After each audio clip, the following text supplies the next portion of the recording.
Assalamualaikum warahmatullahi wabarakatuh. Perkenalkan, nama saya Diroza Aulia, NIM 191410035 dari kelas S25E dalam mata kuliah Rekayasa Perangkat Lunak atau RPL. Nah, di sini saya akan menjelaskan materi tentang web engineering. Langsung aja kita ke materinya, yaitu pertama ada pengertian web engineering. Web engineering atau rekayasa web adalah suatu proses yang digunakan untuk menciptakan suatu sistem aplikasi berbasis web dengan menggunakan ilmu rekayasa. Prinsip-prinsip manajemen dan pendekatan sistematis sehingga dapat diperoleh sistem dan aplikasi web dengan kualitas tinggi. Lanjut, ada tujuan dan fungsi web engineering. Tujuan dan fungsi web engineering yaitu pertama, tujuan dari rekayasa atau web engineering lebih berfokus pada metodologi, teknik, dan alat yang merupakan dasar pengembangan application atau web apps yang mendukung desain, pengembangan evolusi, dan evaluasi. Lanjut ke fungsinya, yaitu mencangkup kontribusi dari berbagai bidang seperti analisis dan desain sistem, software engineering, rekayasa media atau hypertext, rekrutmen engineering, interaksi manusia komputer, user interface, teknik informasi, pengindeksan dan pengambilan informasi, pengujian, pemodelan dan simulasi, proyek manajemen serta desain grafis dan presentasi. Lanjut, ada layer web engineering yang terdiri dari layer application, layer transport, layer internet, layer network interface. Yang pertama ada layer application. Layer ini mengacu pada aplikasi atau software yang digunakan seperti web server, web browser, FTP server, FTP client, email server, dan email client. Yang kedua ada layer transport. Layer ini mengacu pada service yang digunakan seperti HTTP, FTP, SMTP, SMP, dan lain-lain. Layer ini memastikan bahwa transmisi data sampai ke service yang tepat tidak menyasar ke service yang lain. Selain itu, layer ini juga menjamin paket data sampai dengan baik dan benar. Yang ketiga itu ada layer internet atau network. Layer ini digunakan untuk memandu supaya paket data dapat sampai ke komputer tujuan, tidak nyasar ke komputer yang lain. Yang keempat ada network interface physical. Layer ini digunakan untuk menjembatani agar paket data dapat dikirimkan melalui media fisik masuk dalam layer ini seperti buffer dan network interface card. Lanjut, ada metode web engineering yang terdiri dari nasional, yaitu user hanya membaca konten yang disediakan dengan navigasi yang sederhana. Download, penggunaan mendownload informasi dari server. Customizable, pengguna dapat berlangganan melalui konten web. Interaction communication, penggunaan berkomunikasi menggunakan chat room, informasi buletin atau pengiriman pesan cepat. User input itu penggunaan menyelesaikan form online untuk berkomunikasi. Transcript oriented, penggunaan dapat membuat permintaan yang dapat divalidasi oleh web server agar penggunaan dapat mudah dalam melakukan transaksi online. Portal, suatu aplikasi yang dapat mengarahkan pengguna untuk menggunakan konten web lain. Database access, pengguna dapat mengakses query database dengan kapasitas yang besar dan beberapa informasi secara luas. Data warehousing, pengguna dapat mengalokasi database dengan kapasitas yang besar dan beberapa informasi secara luas.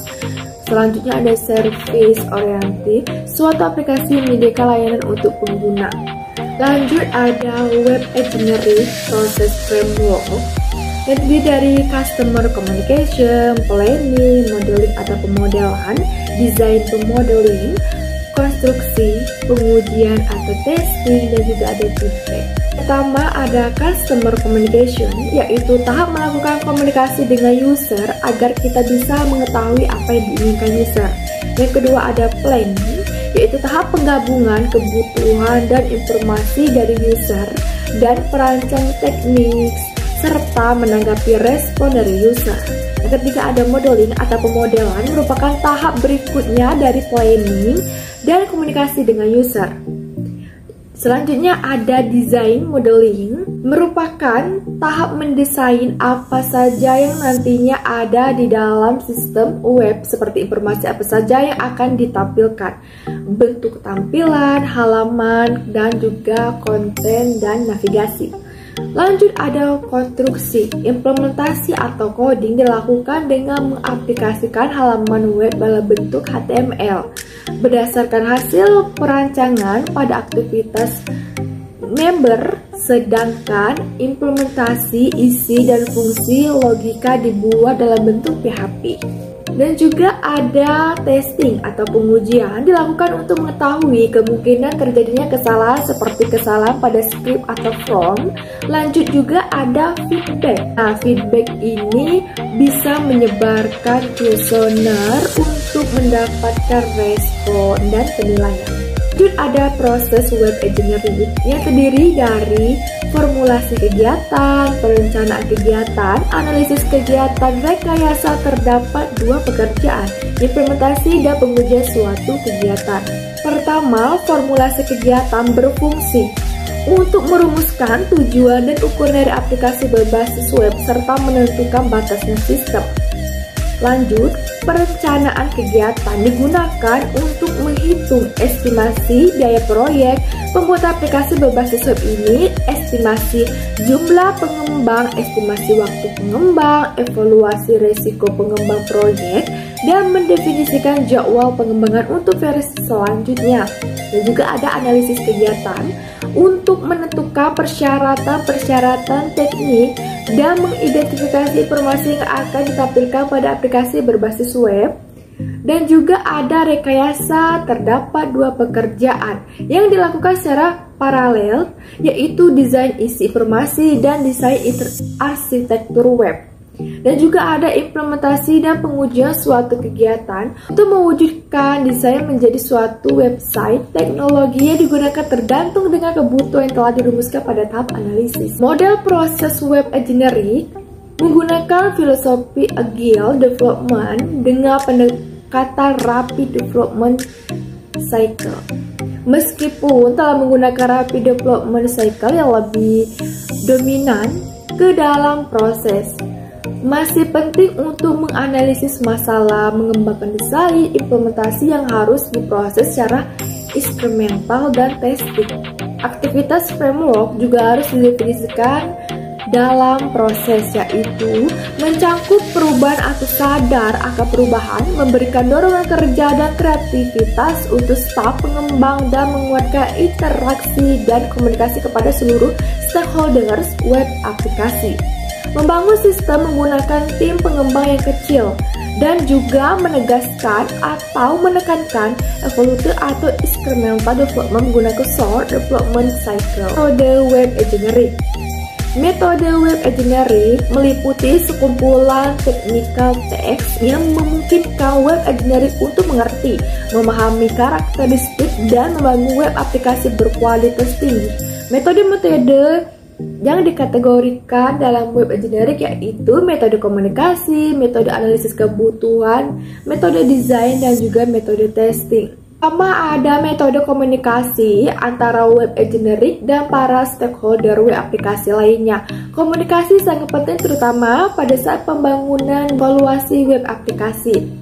Yang kedua ada metode analisis kebutuhan, menyediakan dasar sari pemahaman web aplikasi, fungsi-fungsi yang disediakan untuk user, dan interaksi-interaksi yang terjadi pada sistem web aplikasi. Ketiga ada metode desain, meliputi seluruh teknik desain seperti dari web aplikasi, aplikasi dan arsitektur informasi, desain interface, dan juga struktur navigasi. Dan juga ada metode testing, formula review dari isi dan mode desain, dan teknik testing yang dituju untuk komponen level dan arsitektura isu, navigasi testing, usability testing, security testing, dan konfigurasi testing. Lanjut ada tools dan teknik teknologi. Teknologinya mencakup deskripsi isi dan bahasa yang digunakan seperti HTML, HTML, dan juga XML. Sedangkan untuk toolsnya itu ada browser, multimedia, server utility, dan juga database connectivity. Baiklah, itulah penjelasan dari saya mengenai materi web engineering. Mohon maaf apabila ada salah. Saya akhiri, wabillahi taufiq wal hidayah. Wassalamualaikum warahmatullahi wabarakatuh.